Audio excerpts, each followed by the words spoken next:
What's good, my Eat Greedy family, man? Y'all know the mode, man. It's God above all and eat greedy or don't eat at all, man. It's your boy Eat Greedy Tay, the preacher, coming to y'all with another live word, man. Fresh word, right?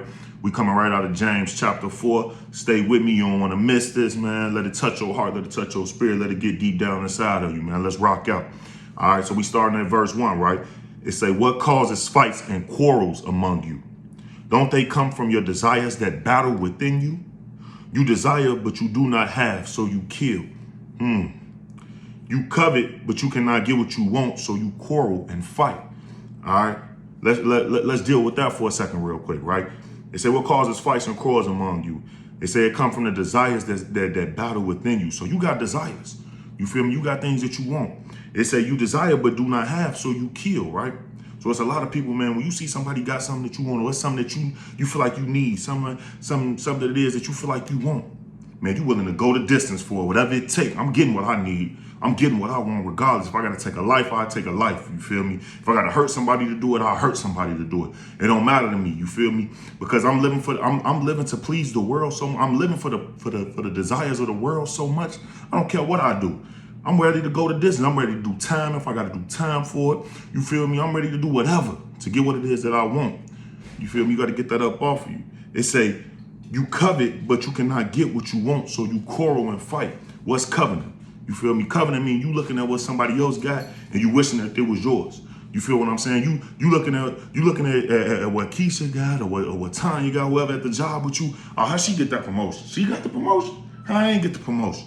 You feel what I'm saying? Or you looking at one of your friends. Oh, they just got a big crib. They living in Beverly Hills now. They living in a mansion now. Oh, that's weak. How they get to do that? I wish that was me. I should have that. I'm supposed to have that. I don't know how she got that before me. You're coveting. You feel what I'm saying? It say you covet, but you cannot get what you want, so you quarrel and fight.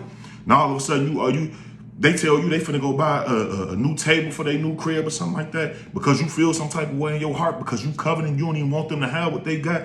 Oh, I think that's a wasted purchase. You shouldn't even spend your money on that.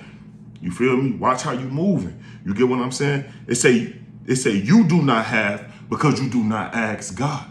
You feel what I'm saying? Let me go a little bit further, right? You ask, some of y'all do ask God.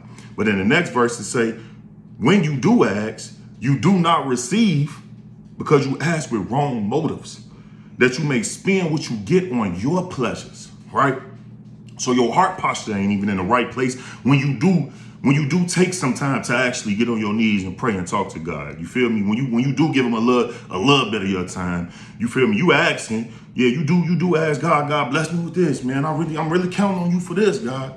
But you asking with the wrong motives. You asking so you can stunt. You get what I'm saying? You asking so you can show off on Facebook, on Instagram, on TikTok, whatever socials you use. Y'all know how y'all get down on your day-to-day life.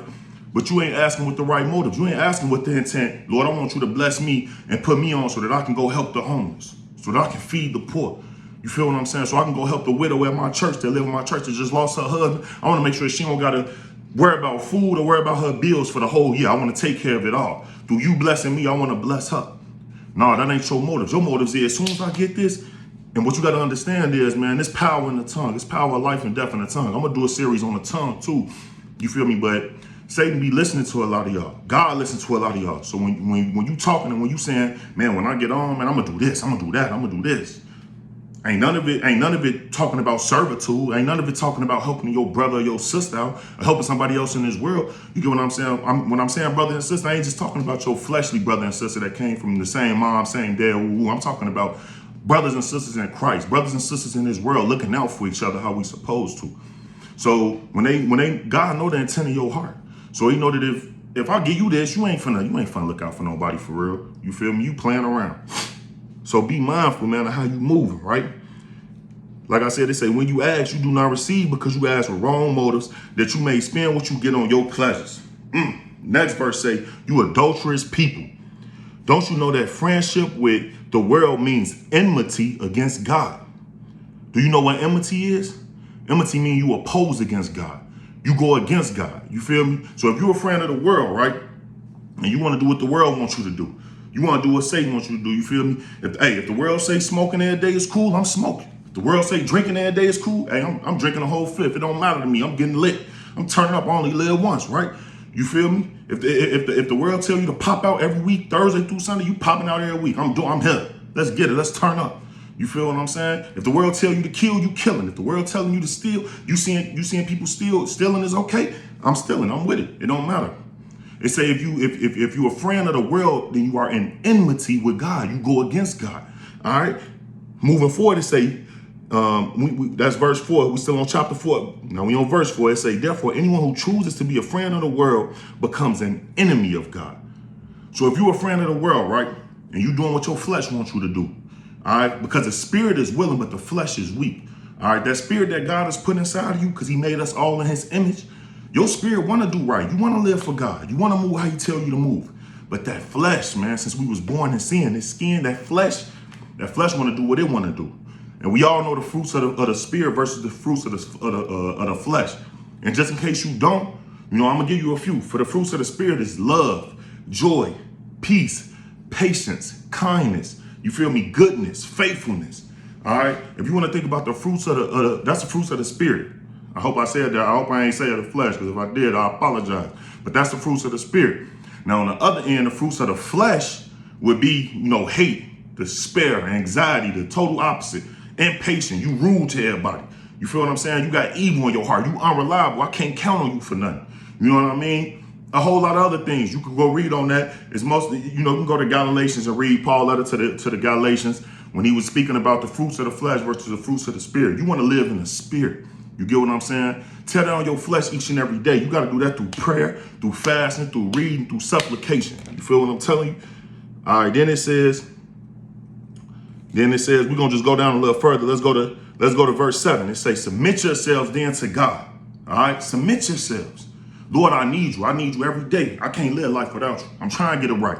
Yeah, I mess up. I tweak sometimes, God, but my heart in the right place. I want you. I need you. You feel what I'm saying? Submit yourselves to God.